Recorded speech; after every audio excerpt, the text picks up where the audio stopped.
the production.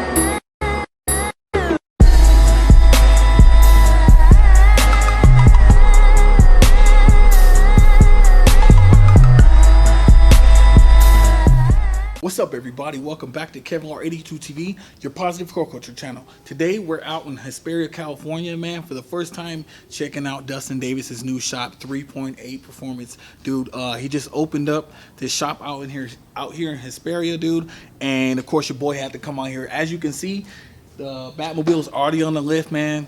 Right now he's helping one of my homies get his car tuned or whatever. What we're gonna be doing today is we're gonna be installing Rigid Collars and subframe bushing shims on the Genesis coupe, man. Oh, you guys just wait, man. It's gonna be awesome, dude.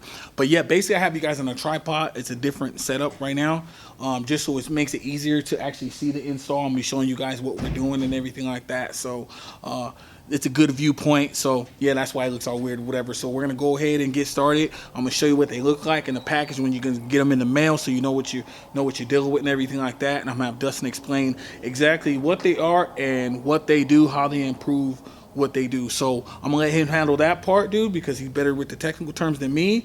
But yeah, let's go ahead and jump into it, get started, baby. All right, y'all, so we already on the lift and everything. Show you out my Federals. I'm gonna leave the information for my Federals, the sizes for the front and the rears. I'm gonna put those down below right now, so you guys check it out. It's my setup, my wheel setup, everything done to the car basically is documented in all of my videos.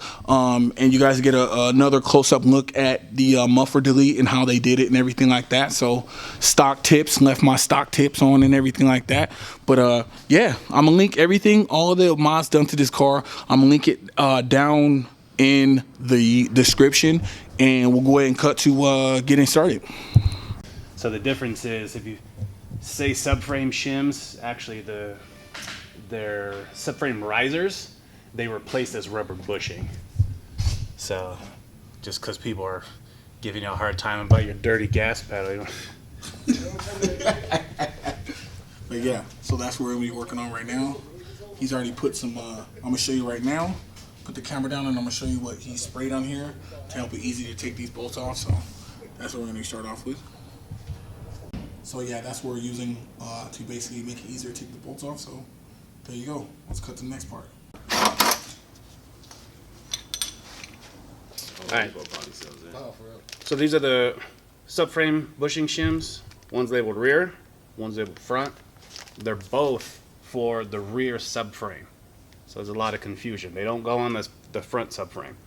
So the rears go on the rearmost part of the rear subframe, and then the fronts, they go right over here. Got it. Which is the front of the rear subframe. Very confusing. Alright, so this is our rear subframe bushing shim. This is the rear subframe bushing right here.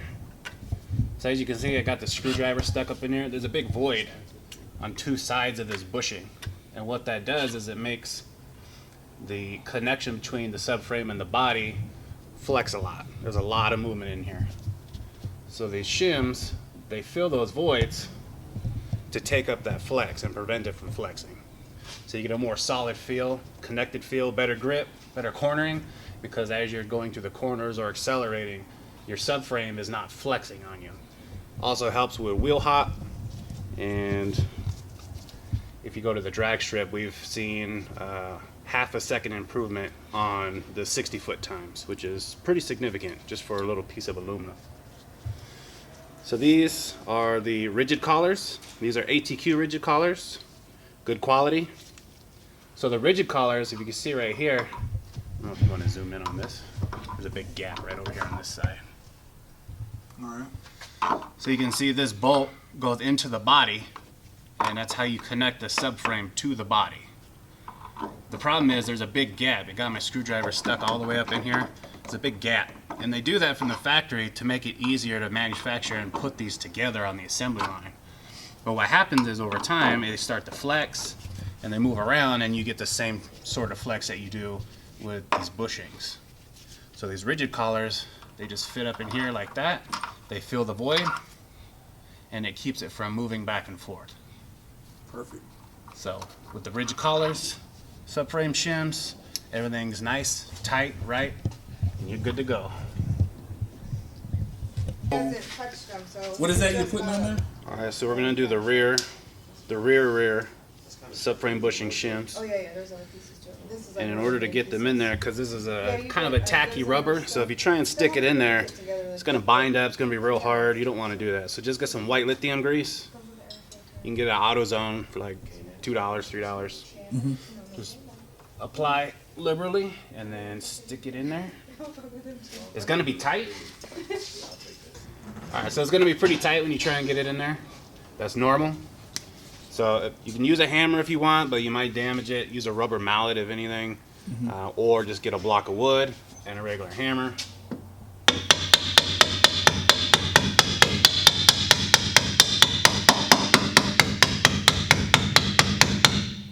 That's it.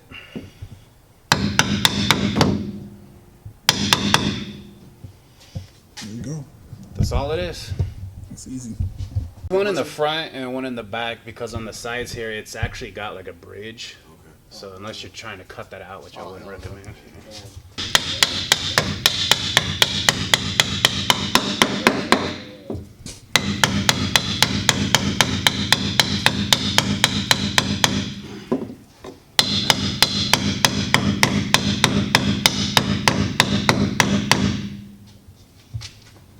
Stubborn.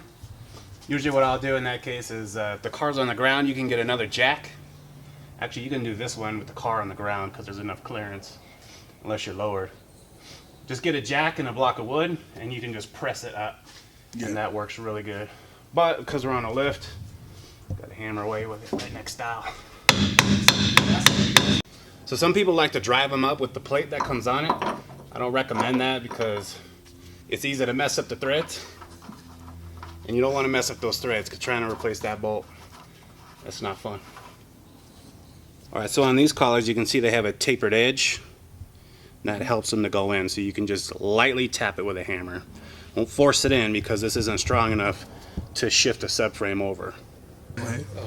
Alright, so if you can see up in here, the bolt, it's kind of cocked to one side, so you got a lot of space over here. But you got no space over here, so trying to get this in there, not going to work. Now, a lot of people try and hammer them in. You really don't want to do that because you'll jam them up and they won't actually fit after that, and you got to get replacements. So the correct way is to actually lower the subframe all four corners and just move it around with a jack, but not everybody can or wants to do that. I don't want to do that. So the other way is to just get a pry bar, screwdriver, and carefully work your way in here until eventually you get enough space to stick it in.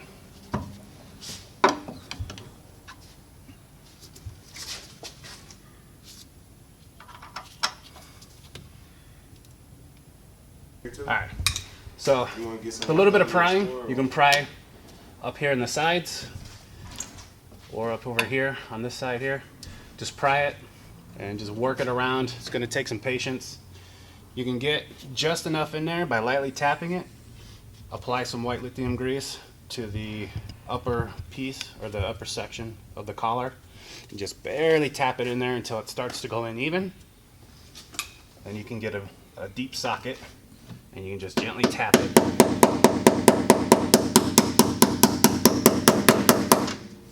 And now it's in there. Got the shims inside the bushings.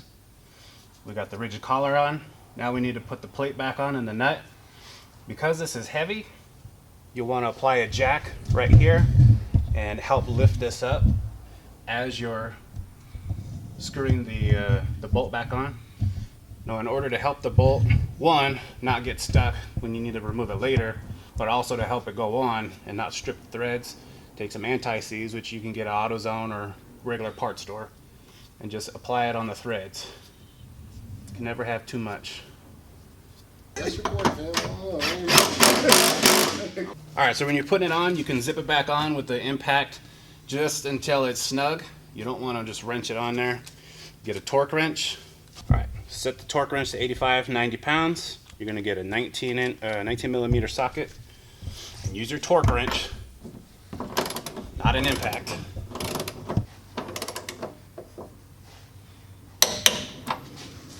All right, so we're gonna switch over to the front of the rear subframe. It's a little bit different. There's this bracket right here. You got this 19mm bolt. That's where the bushing is. And then you got these a 14mm bolt right here, and then a 14mm nut right here.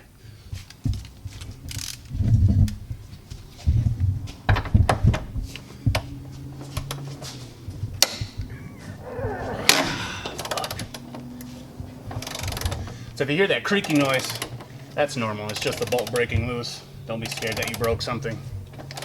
You'll know if you break something.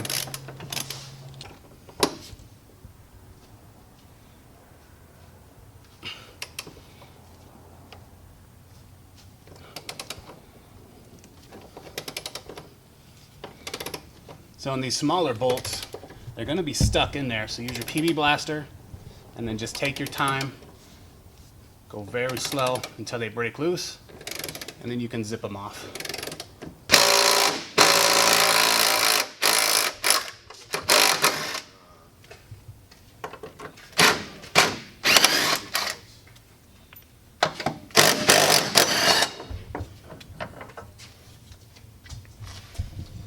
All right, so when you pull this one out, you can see this is a bolt that actually comes out and it connects to the body, as opposed to the other one, which was a bolt that was coming down from the body. So this one's fully removable.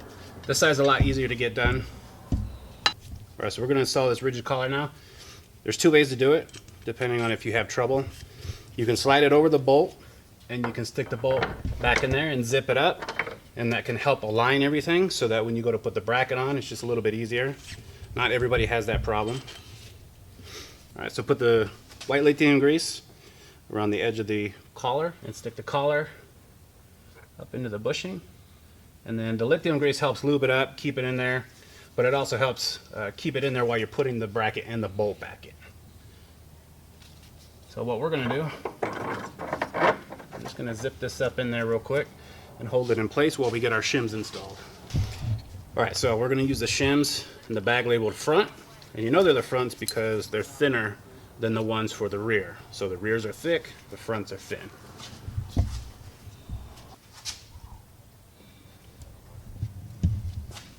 Shim 1.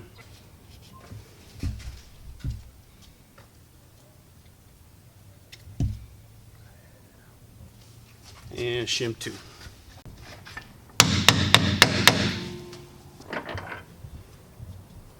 All right, so I took the bolt back out. We're gonna put the collar back in. Then we're gonna put anti-seize on the bolt. It's important to put anti-seize around the threads. One, to keep it from locking in there, because it is pretty common to snap these off and you don't want to have that problem. But also it helps you get the proper torque on the bolt when you're putting it back in.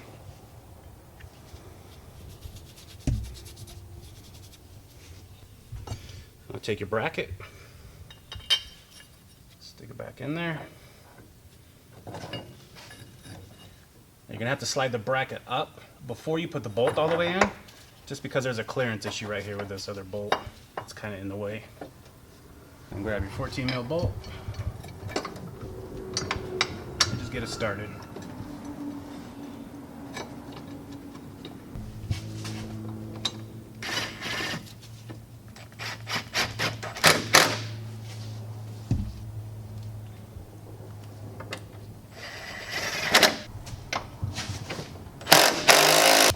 Torque wrench, you torque down the 19mm bolt, 90 foot-pounds.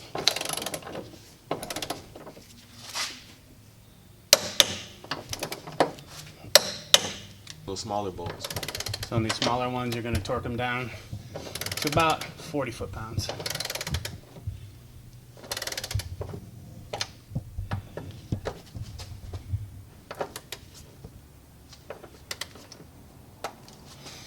That's it. We're done with the rear subframe.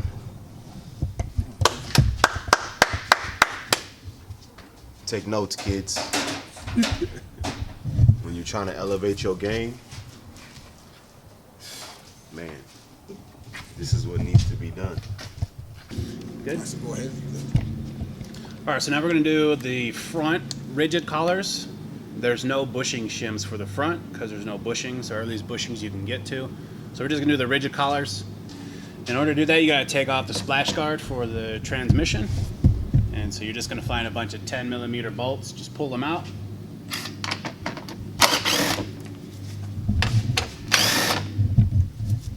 Here you just pull it down. So and you'll see it's a threaded bolt, or it's a threaded stud, but there's no nut that goes on it, so don't get confused by that. Yeah, don't freak out about that right there. We're talking about this right here. Don't worry about it. It's gonna be 4 bolts. There's gonna be this big one right here. There's gonna be the same one on the opposite side, driver's side. And then up in here, you can see this little groove in here, so you get access to it. There's gonna be one here, and then same for the passenger side. Got it. Cool. So the front bolts are the same, both driver and passenger. However, you'll notice on the collar bags, you've got one that says front. That's these 2 front ones. And then you've got one that says front, rear, driver side. So that's the front subframe. Rear of that subframe, driver side bolt. So that's gonna be this one. And then you'll see the same thing, front, rear, passenger side. That's this one over here. They're different sizes, they fit differently, so don't mix them up, because otherwise it's not gonna hurt anything, but you're gonna waste your money and it's not gonna be effective. So, all right, so we're gonna start with the front, rear, driver side. Again, it's a 19mm. It's in there pretty good, so make sure you have a long ratchet or an extension for it.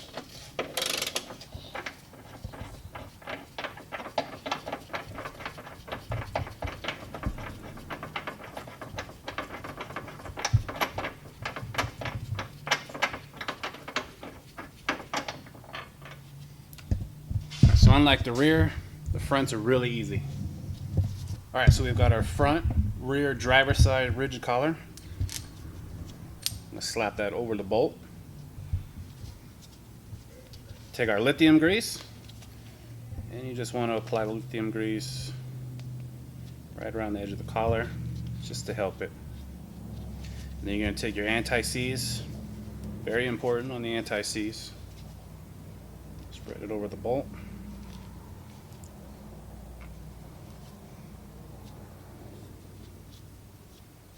And stick back in.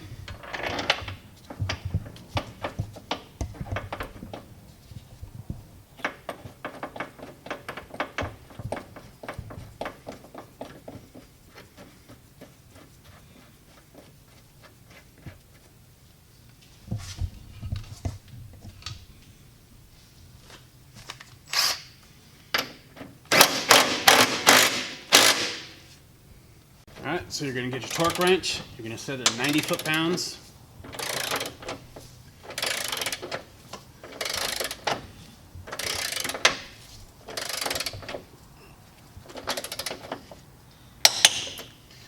Alright, so now it's 90 foot-pounds, but unfortunately a lot of the smaller torque wrenches, they only go up to about 70, maybe 80. If you can't afford a torque wrench that goes that high, you can do 80, or if you can find a torque wrench you can borrow to do 90 foot-pounds, that's better, but 80 will suffice if that's all you have. I'm going to do the front, rear, passenger side. Alright, so we've got it out, and we've got it loose enough, we can zip it out. Make sure you watch your eyes when you're doing this, especially if you're laying on your back. There's a lot of dirt, sand, little rocks that get in there, even rust. Make sure you wear eye protection. So now we've got our front, rear, passenger side rigid collar. Slip it over the bolt. Gonna add a little bit of lithium grease and the all-important anti-seize.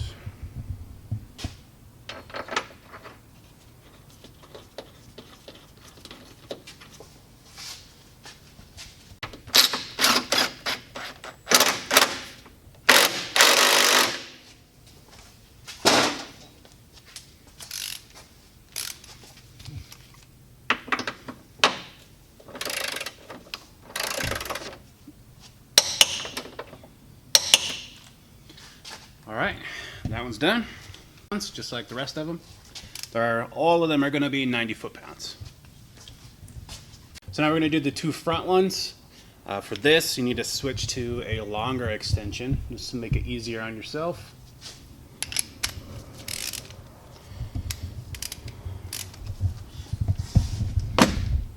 $19mm.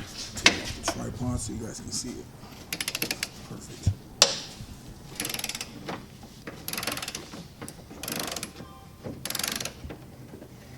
Okay, we got loose. All right, so now we're gonna get the Rigid Collars labeled front, and you'll notice there's 2 of them in the bag.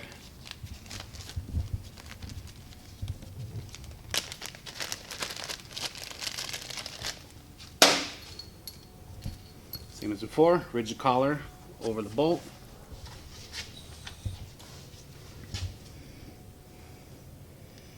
Just a little bit of lithium grease around the collar. And anti-seize on the bolt.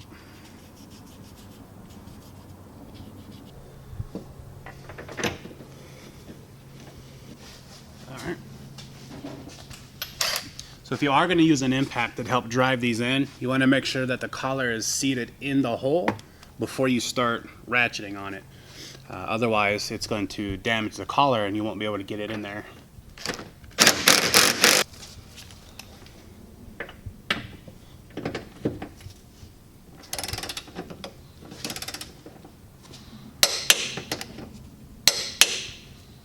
Alright, 90 foot-pounds, and we'll switch over to this side and repeat that process. Alright, so you can see this one is kind of stuck in there. It doesn't really want to go in.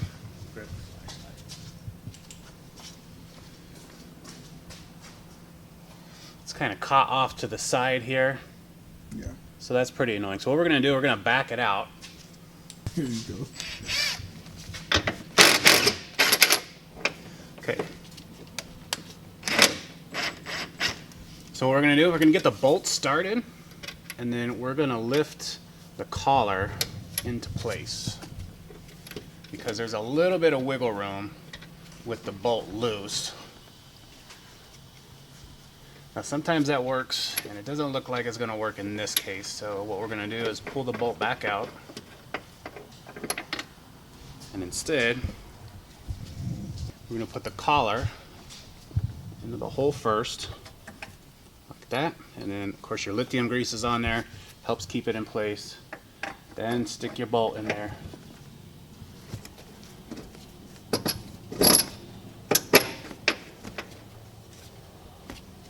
And when things are tight and kind of sketchy, you don't want to use your impact.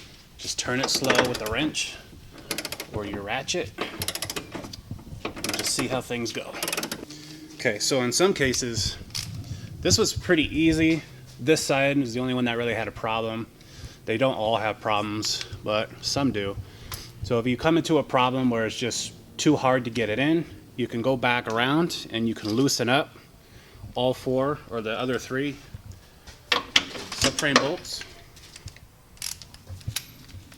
You don't just want to loosen them up. You don't want to pull them out unless you want your subframe to fall out.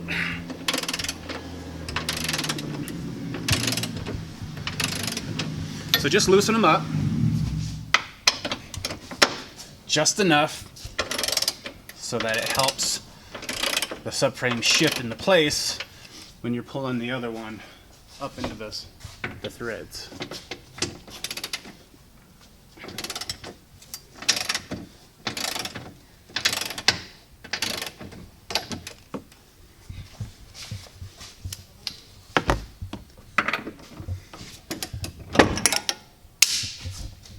You see what happened there? We had a flashlight up, but because we loosened the subframe bolts, it kind of fell down when we started torquing on this bolt. So that's why you don't want to take them all out. Now that it's loose, We just see good enough. now we'll go ahead, and you can feel this is a lot easier to go in now.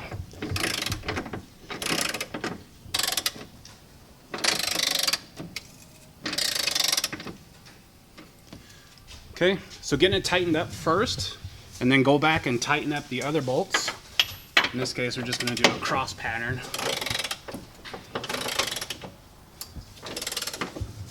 Okay, that's tight.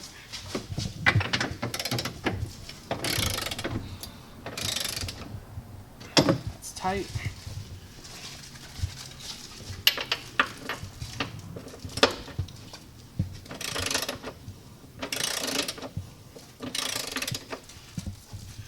Now that's tight. Now go back and torque them down to spec, which is what?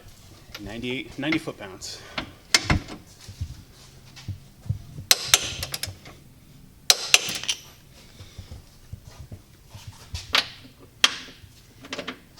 Oops.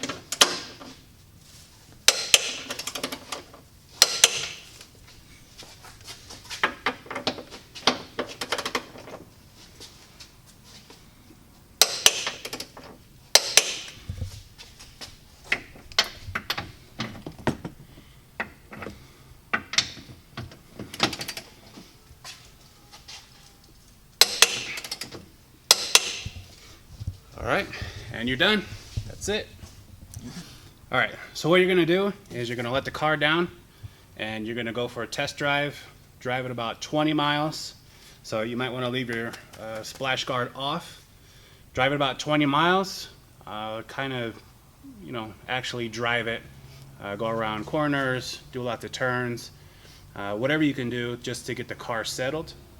Then you're gonna come back, you're gonna put it back up on your lift or your jacks, and you're gonna re-torque all of the bolts. So as you're driving, everything's gonna shift and get settled. The torque will change on the bolts, so you don't want them falling out or rattling out over time. So be sure you put them back up, re-torque them, and then put your splash guard back on, and you're all done. All right, so that's gonna be it for today's video. I hope you guys enjoyed it, man. Dude, another mod done or two mods actually, dude, because these are two separate things, but you can buy them as a combo pack for a cheaper price on 3point8performance.com. So get yours today, man. I had an awesome time, you know, chilling with my boy Dustin Davis and the homie Kevlarr, dude. Dude hooked me up and with a little bit of lunch, make sure I got something in my belly. We were both starving, but we out here hustling, trying to, you know, do something with this YouTube thing. So you already know what it is, man. Dustin Davis, man, always support the dude with some ridiculous mods for your Genesis coupe. He also does some stuff for the 350, 370Z community and the G's out there, your G37s, G35s, man. So hit him up, dude. See what he got in the market, dude. Check him out, dude. Also does tuning. Dude, come on, man. Just check it out. 3point8performance.com, dude. And yeah, like I said, man, I had an awesome time today, dude. These two mods, man, the collars and the subframe shims, dude. Oh my goodness gracious, dude. I can feel it, dude, in my butt dyno, whatever you want to call it, dude. The handling, the way it feels when I hit the corners, man, it's a lot smoother and everything like that. Nothing shifting around. But like he said in the actual part when we were doing the test drive, if you have higher mileage on your car, you actually feel a little bit more, but I still feel it even with I have like 48,000 miles on mine or whatever. But yeah, that's gonna be it, man. It's cold, man. I'm gonna go take this thing down the hill, man, back home to Pomona and chill for the rest of the day and you know, do some family stuff tonight and tomorrow and get ready for Christmas, man. So yeah, so I'm filming this like basically before Christmas, so when you guys are watching, it's gonna be after Christmas. But anyways, dude, remember, like I always said at the end of my videos, remember, always see the glass is half full, not half empty. Stay blessed, stay safe. It's your boy Kevin Smiley signing out. Kevlarr 82 TV. Peace. So testing out the mods I got done today. Look, oh my God, like butter. Jesus, you guys get a little front row seat real quick. You guys a little preview, man. YouTube videos coming soon.